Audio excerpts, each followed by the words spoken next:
ಬಿಜೆಪಿಗೆ ಅವರದ್ದೇ ಕಾರ್ಯಕರ್ತರನ್ನ ರಕ್ಷಣೆ ಮಾಡೋಕೆ ಆಗಲ್ಲ. ಇನ್ನು ಜನಸಾಮಾನ್ಯರ ಗತಿಯೇನು ಎಂಬುದನ್ನು ಅರ್ಥ ಮಾಡಿಕೊಳ್ಳಿ. ಮಂತ್ರಿ ಮೇಲೆ ಎಫ್ಐಆರ್ ಆದಾಗ ತನಿಖೆಗೆ ಅಡ್ಡಿಯಾಗದಂತೆ ರಾಜೀನಾಮೆಯನ್ನ ನೀಡಬೇಕು. ಆದರೆ ಈಶ್ವರಪ್ಪ ಮೇಲೆ ಎಫ್ಐಆರ್ ಆದರೂ ರಾಜೀನಾಮೆ ಕೊಡದೇ ಇರುವುದು ಬಿಜೆಪಿಯ ಮುಖವಾಡ ಬಯಲಾಗಿದೆ. ಈ ಮೂಲಕ ಭವಿಷ್ಯದಲ್ಲಿ ಕೆಟ್ಟ ಸಂಪ್ರದಾಯ ಮಾಡಲು ಬಿಜೆಪಿ ನಾಂದಿ ಹಾಡಿದೆ ಎಂದು ಕಾಂಗ್ರೆಸ್ನ ಮಾಜಿ ಶಾಸಕ ವಿಧಾನಸಭಾ ವಿಪಕ್ಷ ಉಪನಾಯಕ ಯುಟಿ ಖಾದರ್ ಹೇಳಿದ್ದಾರೆ. ಸುದ್ದಿಗಾರರ ಜೊತೆ ಮಾತನಾಡಿದ ಅವರು, ಸಚಿವ ಕೆಎಸ್ ಈಶ್ವರಪ್ಪ ವಿರುದ್ಧ ಶೇಕಡಾ 40 ಕಮಿಷನ್ ಆರೋಪ ವಿಚಾರಕ್ಕೆ ಸಂಬಂಧಪಟ್ಟಂತೆ ಮಾತನಾಡಿದರು. ಮುಂದೆ ಇದೇ ಉದಾಹರಣೆ ಬೇರೆ ಮಂತ್ರಿಗಳಿಗೂ ಕೊಡಬಹುದು. ಬಿಜೆಪಿ ಕಾಂಗ್ರೆಸ್ ಆಡಳಿತವನ್ನ ಜನ ತೂಕ ಮಾಡಿ ನೋಡ್ತಾರೆ. ಕಾಂಗ್ರೆಸ್ನ ಕೆಜೆ ಚಾರ್ಜ್ ಮೇಲೆ ಕೇಸ್ ಆದಾಗ ತನಿಖೆಯನ್ನ ಸಿಬಿಐಗೆ ಕೊಟ್ಟಿದ್ದೇವೆ. ಆಗ ಬಿಜೆಪಿಯ ಈಶ್ವರಪ್ಪ ಸಹಿತ ಎಲ್ಲರೂ ಧರಣಿಯನ್ನ ಮಾಡಿದ್ರು. ಈಗ ಎಲ್ಲರೂ ಎಲ್ಲಿ ಹೋಗಿದ್ದಾರೆ? ಜನರಿಗೊಂದು ಕಾನೂನು, ಬಿಜೆಪಿ ನಾಯಕರಿಗೊಂದು ಕಾನೂನಾ ಎಂದು ಪ್ರಶ್ನಿಸಿದರು. ಉತ್ತರ ಕನ್ನಡದಲ್ಲಿ ಪರೇಶ್ ಮೇಸ್ತಾ ಸಾವಿಗೆ ಈಡಾದಾಗ ಕಾಂಗ್ರೆಸ್ ಪ್ರಕರಣವನ್ನ ಸಿಬಿಐಗೆ ನೀಡಿತ್ತು. ಆದರೆ ಯಾಕೆ ಇನ್ನು ಮೇಸ್ತಾ ತನಿಖೆ ವರದಿಯನ್ನ ಬಿಜೆಪಿ ಬಹಿರಂಗ ಮಾಡ್ತಾ ಇಲ್ಲ? 1 ವರ್ಷದ ಹಿಂದೆಯೇ ಗುತ್ತಿಗೆದಾರ ಸಂಘದವರು ಕೇಂದ್ರಕ್ಕೆ ಪತ್ರವನ್ನು ಬರೆದಿದ್ದಾರೆ. ಕಮಿಷನ್ಗಾಗಿ ಮಾನಸಿಕ ಕಿರುಕುಳ ನೀಡಲಾಗ್ತಾ ಇದೆ ಎಂದು ಹೇಳಿದ್ದಾರೆ ಎಂದರು. ಇನ್ನು ಸಂತೋಷ್ ಕುಟುಂಬಕ್ಕೆ ಪರಿಹಾರ ನೀಡಬೇಕು ಎಂದು ಆಗ್ರಹಿಸಿದರು.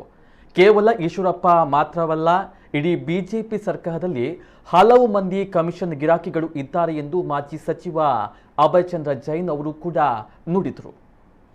40% ಭ್ರಷ್ಟಾಚಾರಕ್ಕೆ ಸಂಬಂಧಪಟ್ಟ ಹಾಗೆ ಬಿಜೆಪಿಯ ಕಾರ್ಯಕರ್ತ, ಬಿಜೆಪಿ ಸರ್ಕಾರದ ಮಂತ್ರಿ, ಗೃಹ ಸಚಿವರಾದಂಥ ಈಶ್ವರಪ್ಪ ಅವರ ಮೇಲೆ ಆರೋಪ ಮಾಡಿ ಇವತ್ತು ಆತ್ಮಹತ್ಯೆ ಗೈದಿದ್ದಾರೆ. ಬಿಜೆಪಿ ಅವರಿಗೆ ಅವರದೇ ಕಾರ್ಯಕರ್ತರನ್ನು ಇವತ್ತು ರಕ್ಷಿಸಲಿಕ್ಕೆ ಆಗುವುದಿಲ್ಲ. ಇನ್ನು ಜನಸಾಮಾನ್ಯರ ಪರಿಸ್ಥಿತಿ ಏನಂತೇಳಿ ಜನ ಇವತ್ತು ಅರ್ಥ ಮಾಡಿಕೊಳ್ಬೇಕಾಗ್ತದೆ. ಒಂದು ಮಂತ್ರಿಯ ಮೇಲೆ ಒಂದು ಎಫ್ಐಆರ್ ಆದಾಗ ಆ ಇಲಾಖೆಯಲ್ಲಿ ನಿಷ್ಪಕ್ಷಪಾತವಾದ ತನಿಖೆ ಆಗಬೇಕು ಮತ್ತು ತನಿಖೆ ಮಾಡುವ ಅಧಿಕಾರಿಗಳಿಗೆ ಯಾವುದು ಮುಜುಗರ ಮತ್ತು ಫ್ರೀ ಹ್ಯಾಂಡ್ ಆಗಿ ಇದ್ದು ನಿಷ್ಪಕ್ಷ ತನಿಖೆ ನಡೆದು ಅಲ್ಲಿ ಸತ್ಯಾಂಶ ಹೊರಬರಬೇಕಂತ ಉದ್ದೇಶದಿಂದ ಎಫ್ಐಆರ್ ಆದಂಥ ಮಂತ್ರಿಗಳು ರಾಜೀನಾಮೆ ಕೊಟ್ಟಿರುವುದು ಎಲ್ಲ ಮಂತ್ರಿ ಕೊಟ್ಟಿದ್ದಾರೆ. ಅದು ಇತಿಹಾಸ ಮತ್ತು ಸಂಪ್ರದಾಯ. ಇದೀಗ ಈಶ್ವರಪ್ಪರ ಮೇಲೆ ಎಫ್ಐಆರ್ ಆಗಿದ್ದರೂ ಕೂಡ ಬಿಜೆಪಿ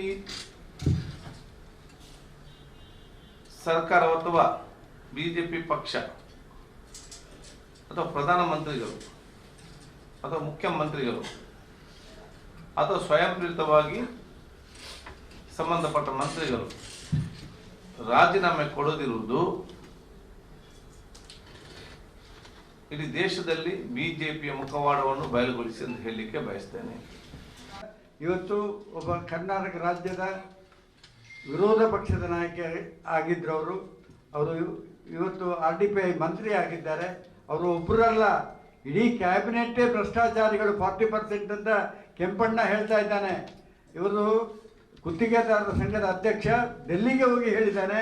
ಡೆಲ್ಲಿಯಲ್ಲಿ ಹೋಗಿ ಪ್ರಧಾನಿಗೆ ಮನವಿಯನ್ನು ಕೊಟ್ಟಿದ್ದಾನೆ. ಆವಾಗಲೂ ಕೂಡ ಸರ್ಕಾರ ಎಚ್ಚೆತ್ತುಕೊಳ್ಳಲಿಲ್ಲ.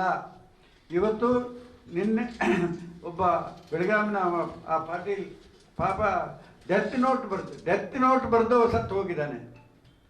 ಇವತ್ತು ಕೆಲಸ ಈಗ ಹೇಳ್ತೀವಿ, ಎಲ್ಲಿ ಪ್ರೂಫ್ ಇದೆ ಅವನು, ಅದೆಲ್ಲ ಪ್ರೂಫ್ ಇನ್ನು ತೆಗಿಬೇಕಷ್ಟೇ. ಪ್ರೂಫನ್ನು ಇನ್ನೂ ಯಾವ ಕಾಮಗಾರಿ ಮಾಡಿದ್ದಾನೆ, ಯಾವುದಕ್ಕೆ ಬಿಲ್ ಕೊಟ್ಟಿಲ್ಲ, ಅದನ್ನೆಲ್ಲ ಇನ್ನೂ ತೆಗಿಬೇಕಷ್ಟೇ.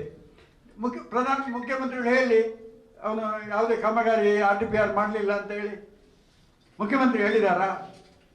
ಆದ್ದರಿಂದ ಇವತ್ತು ಅವನನ್ನು ಬಂಧಿಸಬೇಕು, ಜೈಲಿಗೆ ಕಳಿಸಬೇಕು. ಯಾಕೆಂದರೆ ಪಾಪದವ ಏನಾದರೂ ಮಾಡಿದರೆ ಅವನನ್ನು ಜೈಲಿಗೆ ಕಳಿಸೋದಿಲ್ವಾ? ಈ ಸರ್ಕಾರಕ್ಕೆ ಬದ್ಧತೆ ಉಂಟಾ? ಇವತ್ತು ಬರೀ ಹುಸಿ ಮಾತುಗಳನ್ನು ಹೇಳಿ ಸ್ವಚ್ಛವಾದ ಸರ್ಕಾರ ಕೊಡ್ತೇವೆ, ಆ ಸರ್ಕಾರ ಕೊಡ್ತೇವೆ, ಈ ಸರ್ಕಾರ ಕೊಡ್ತೇವೆ ಅಂತ ಹೇಳಿ ಇವತ್ತು ಆ ಜನರುಗಳಿಗೆ ಪೊಳ್ಳು ಆಶ್ವಾಸನೆಗಳನ್ನು ಕೊಟ್ಟು ಅಧಿಕಾರಕ್ಕೆ ಬಂದಂಥ ಪಕ್ಷ ಇವತ್ತು ಎಷ್ಟು ಮುಖ್ಯಮಂತ್ರಿಗಳಾದರೂ